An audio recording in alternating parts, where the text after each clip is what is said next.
Republican सेनेच्या सोलापूर जिल्हा आढावा बैठकीत पक्ष संघटन मजबूत करण्याच्या दृष्टीने विविध पदांवर नव्या पदाधिकाऱ्यांची नियुक्ती करण्यात आली।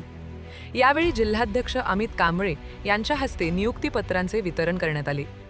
नियुक्त करण्यात आलेल्या पदाधिकाऱ्यांमध्ये इस्माईल भाई शेख यांची जिल्हा संघटक, रियाजभाई पटेल यांची दक्षिण तालुका युवक अध्यक्ष, रशीदभाई शेख यांची शहर संघटक, मतीनभाई सातखेड यांची अल्पसंख्याक युवक शहराध्यक्ष, नबिसा खरादी यांची शहर संघटक तसेच राज सोनवणे यांची शहर मीडिया अध्यक्षपदी नियुक्ती करण्यात आली।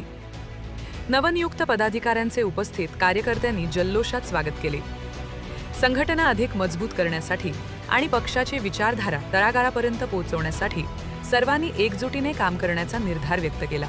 या बैठकीस युवक जिल्हाध्यक्ष विश्वजित सरवदे, शहराध्यक्ष शरणू अण्णा हजारे, शहर उपाध्यक्ष किरण जांजट, वरिष्ठ नेते दत्तात्रय राऊत, जिल्हा संघटक दाऊदभाई मुलानी, अल्पसंख्याक जिल्हाध्यक्ष मेहबूब शेख, शहर संपर्क प्रमुख विकी बनसोडे, मीडिया प्रमुख सद्दाम पठाण, दक्षिण तालुका अध्यक्ष वाहिद मुस्तफा यांच्यासह गणेश उपासे, गणेश निंबाळकर, मुर्तुजा, सलीम शेख, अमन शेख, इब्राहिम शेख आणि इतर अनेक पदाधिकारी व कार्यकर्ते मोठ्या संख्येने उपस्थित होते।